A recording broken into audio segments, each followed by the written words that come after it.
My life took a drastic turn when I discovered that my wife, Lilac, had cheated on me with her ex. The pain of that realization was crushing. In a moment of anger and hurt, I confronted her in front of her family, and later, I served her divorce papers. I never imagined that I would face such betrayal from someone I loved deeply and trusted completely. Infidelity was something I often heard about from others or saw on social media, but experiencing it myself was a different reality, one that shattered my world. I have always considered myself a simple man. I work as a professor at a university, dedicating my life to teaching and education. For the past 10 years, I have been happily married to Lilac, and we have 2 wonderful sons together. Our journey began at a party where my aunt encouraged me to ask Lilac out. At that time, I was fully focused on my studies, working toward my PhD, and had no interest in dating. However, once I laid eyes on Lilac, I was captivated. She was strikingly beautiful and, true to her name, seemed as gentle and soft as a flower. My parents had been encouraging me to settle down for quite some time. After our families had interacted positively at that party, I decided to ask Lilac out. Our first date was delightful. She had a vibrant personality and was pursuing a career in dentistry, which made her even more appealing. We dated for a year before getting married, and for the last 10 years, life was mostly routine and happy. Lilac was an incredible mother and wife. She took care of our household and me, and I never felt any void in my life after she came into it. However, I was completely unaware of the unexpected turmoil that was waiting for me. There were things about her past that, if I had known, might have helped me understand our situation better. Life continued smoothly for a long time, and I never questioned our relationship until a month ago. On an otherwise ordinary day, everything changed. Perhaps I was overthinking things, or maybe Lilac was concealing something. Until that day, I had always trusted her completely. It was one evening when Lilac came home later than usual from her clinic. I had tried calling her several times, but she did not answer. Initially, I assumed she was busy with patients, so I called the clinic. To my surprise, the receptionist informed me that Lilac hadn't come in that day. Anxiety flooded over me as I wondered what could have happened. Sleep eluded me that night, and I was restless, consumed by worry. It was after midnight when she finally returned home, looking exhausted. I intended to ask her why she was not at work, but before I could say anything, she hurried past me and claimed she had a busy day at the clinic. The moment I heard her lie, my heart sank. I sat on the couch, grappling with my feelings of irritation and suspicion. I tried to dismiss the thoughts swirling in my mind and decided to head to bed, since it was late and I had work the next day. As I entered our bedroom, I noticed her sitting on the bed in her office clothes, her legs dangling off the side. I gently took her into my arms and laid her down. To my shock, I discovered she was drunk, a striking contrast to the woman who had never touched alcohol throughout our 10 years of marriage. I covered her with a blanket, watching her sleep peacefully, oblivious to my turmoil. The next morning, I left for work early, wanting to avoid any confrontation. My mind was distracted. I needed to prepare exam questions for my students, but couldn't shake the events from the previous night. When I returned home, I found her car parked outside. While petting our cat, I noticed her through the window, happily texting someone, her face lit with smiles and blushes. As soon as I stepped inside, she quickly put her phone away and focused on helping our older son, James, with his homework. Lilac, who usually greeted me with warmth and affection, seemed distant this time. Her smile faded, and she offered me a half-hearted hello that felt cold and uninviting. This stark change was jarring and left me feeling uneasy. Later that evening, I awkwardly asked her to bring me a warm cup of coffee, trying to maintain a sense of normalcy, but the tension in the air was palpable. I asked Lilac to bring me a warm cup of coffee, hoping to enjoy a quiet moment together. She walked into the room with the cup in one hand while she was busy texting someone with the other, smiling as she typed away. I glanced over at her once, feeling a bit amused by her happiness, but when I looked away, something caught my eye again. My second look was crucial. It saved our younger son, Max, from getting burned when she nearly spilled hot coffee on him. Meanwhile, Lilac remained focused on her phone, completely unaware of what was happening around her.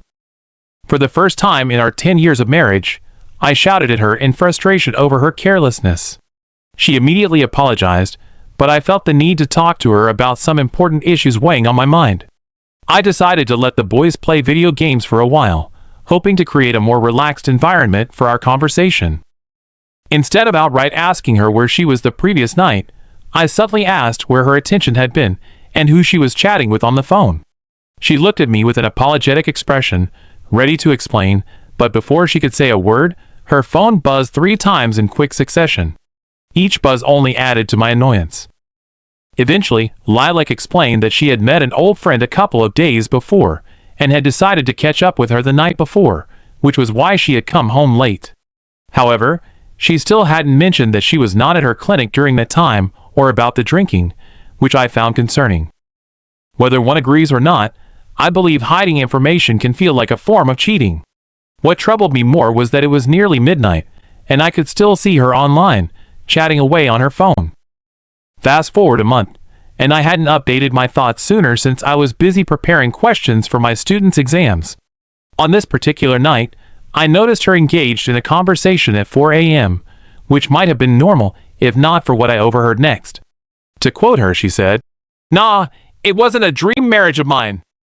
He's boring and outdated, and I'm tired of the vanilla sex every time. God, I need spice in my life." Those words hit me hard. Was I truly boring and outdated? Had I failed as a husband? I thought we were happy together. Who was this new friend of hers that seemed to change everything? Lilac had always been affectionate. She would sleep in my arms, bring me flowers, and treat me with kindness. I couldn't understand how we had come to this. As I lay on my side of the bed, she returned, climbed under the blanket, and hugged me from behind as if nothing was wrong, falling into a deep sleep. I, on the other hand, couldn't shake the feeling that she was drifting away from me. That night sparked my suspicion, prompting me to follow her closely, which led to a downward spiral of emotions and doubts. If she could hide minor things, what else might she be keeping from me? The next morning, I was restless. My mind was clouded with thoughts, and I had a pounding headache. After breakfast, I offered to drop her off at the clinic. At first, she didn't respond, but then she told me she had a meeting with James's teacher. The only trouble was, I knew the meeting had taken place yesterday, and I had gone to it. I realized she was lying to me, and I made a mental note of all the inconsistencies in her story. I didn't mention anything and left for work. While on my way to the office, I received a call from her clinic. The receptionist informed me that Lilac hadn't shown up for work in 3 to 4 days, and hadn't been responding to calls or texts. Patients who had appointments were frustrated because she hadn't been present. Each new piece of information only deepened my concerns. Instead of sitting by helplessly, I resolved to uncover the truth myself. I rushed through my tasks at work, leaving my intern to finish up so I could leave the office early. I made my way to her clinic, knowing deep down that she wouldn't be there. When I arrived, I called her, but she didn't pick up right away. 2 minutes later, she returned my call. I told her I had visited the clinic but didn't find her there. Her response did nothing to ease my growing anxiety. I approached her to let her know that I had visited her, but she wasn't home at the time. For a few moments, she seemed taken aback and didn't say anything. Then she replied carefully, saying she was helping an old patient who couldn't make it to the office. I sensed she wasn't being truthful. When I checked with the receptionist, she confirmed that there had been no home visit scheduled. Feeling unsettled, I returned home where I found both of my sons quietly focused on their studies. Our nanny, who had been a longtime friend of my mother, was caring for James and Max. She was someone I fully trusted with my children. I prepared dinner for them, and while cooking, I also worked on some paperwork so I could request a few days off to follow my wife and get to the bottom of things. I decided it would be wise to stay quiet for now, collecting all the evidence I could to support my suspicions before confronting her. At dinner, I brought up the topic of a meeting, but James looked at me, confused, and asked which meeting I was referring to since we had recently attended the parents' meeting together. The expression on Lil's face was oddly satisfying. She took a bite of her food before saying she simply wanted to discuss James's progress with his teacher.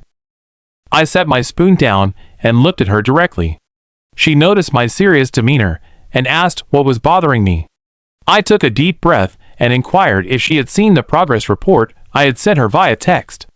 She apologized, claiming she had forgotten about it. This prompted me to ask how she could overlook something so crucial while on the phone throughout the day. In response, she snapped back, irritated, asking if I was implying that she did nothing except talk on the phone. I clarified that wasn't my intention, but she misunderstood me, stood up angrily, and accused me of being baseless. She claimed I never took any initiative for our family, which infuriated me. However, I chose not to lash out. Instead, I calmly asked her to explain her viewpoint. Once again, she mentioned that I was a boring person and that the spark in our marriage had faded. I chuckled slightly, expressing my appreciation for how she shifted the discussion away from her own feelings and thoughts, using it as a defense mechanism. I resumed eating my dinner while she walked away, still on her phone, laughing and chatting. I wasn't interested in her conversation. I needed to gather evidence of what was happening. Despite never having checked her phone before, her behavior suggested she had it secured with a password. I waited until she fell asleep, then grabbed her phone.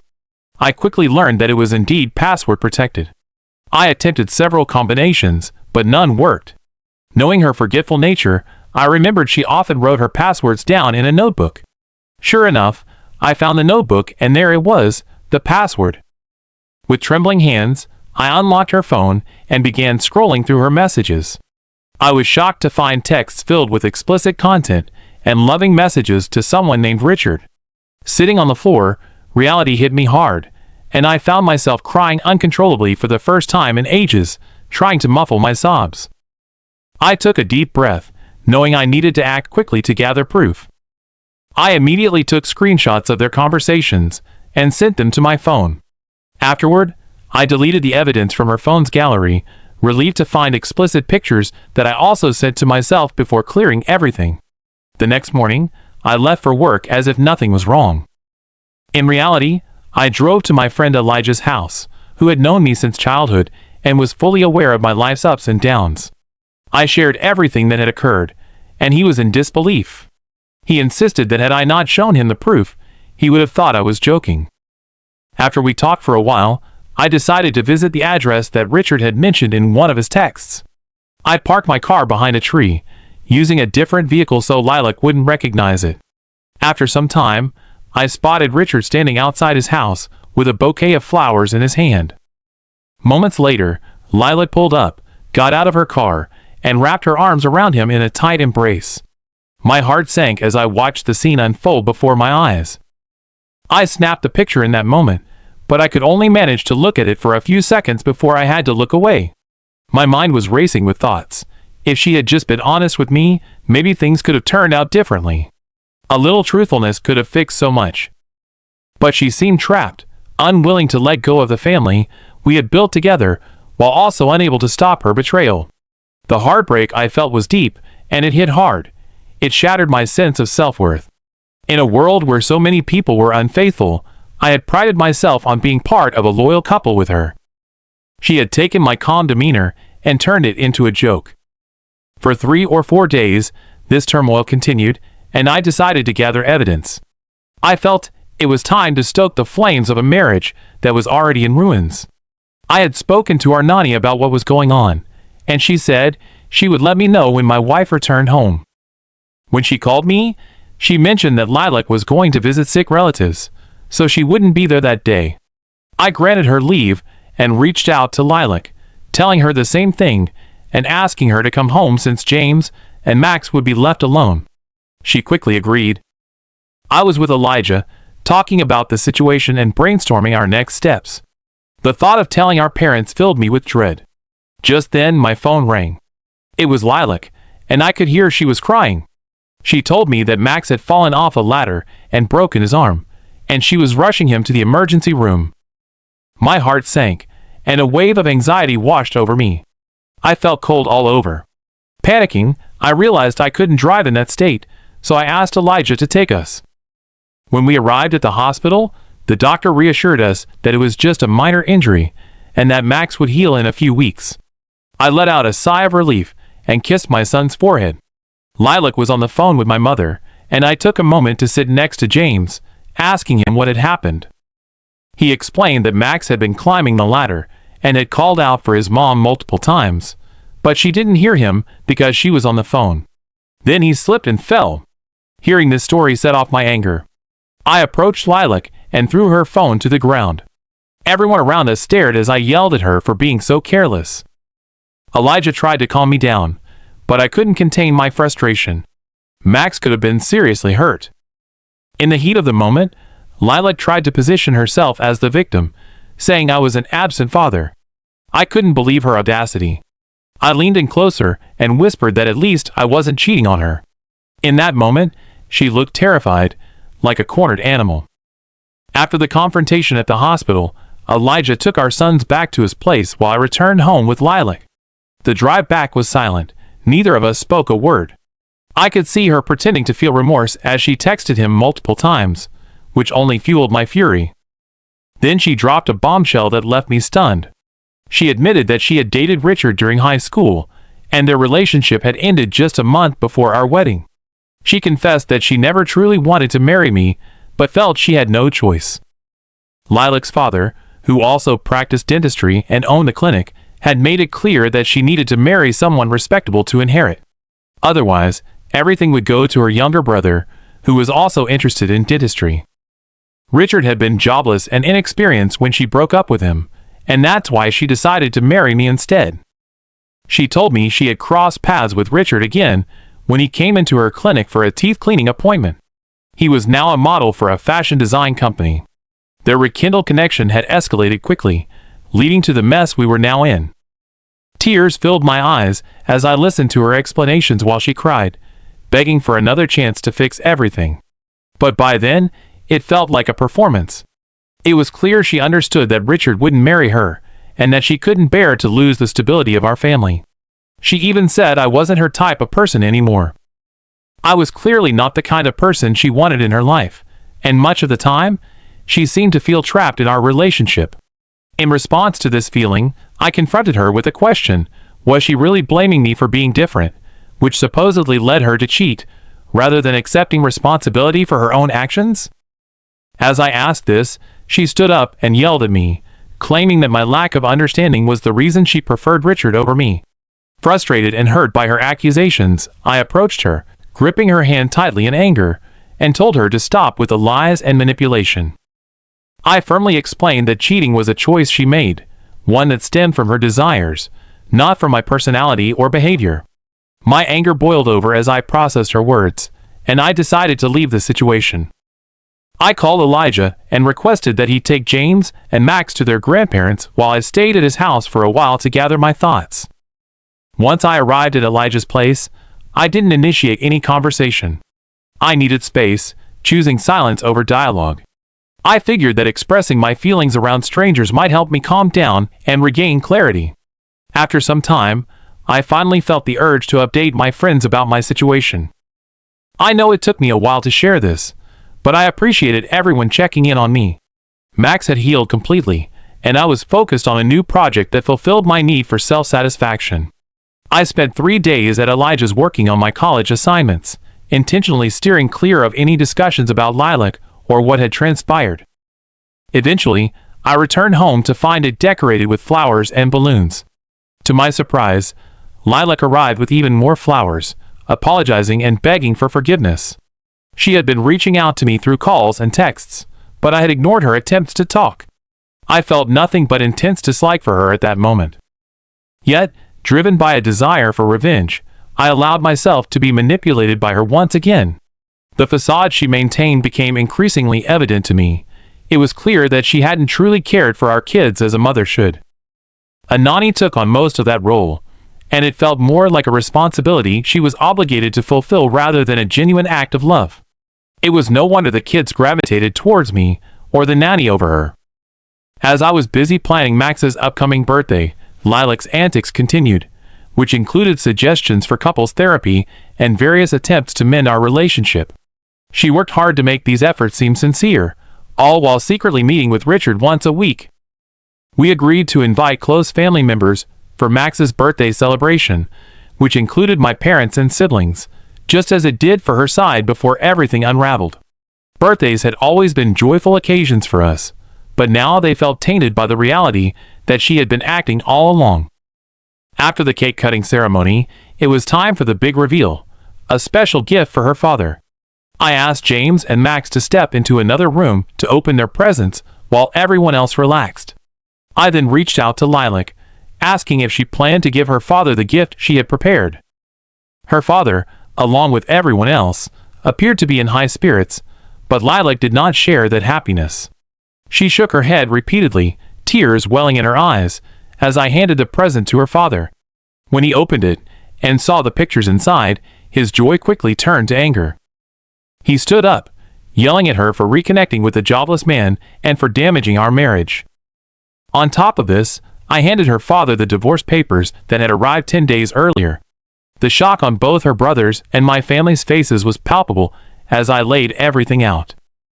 Her father demanded that she sign those papers, leave the house the next day, and find a job to support herself since he would not tolerate her ruining his reputation.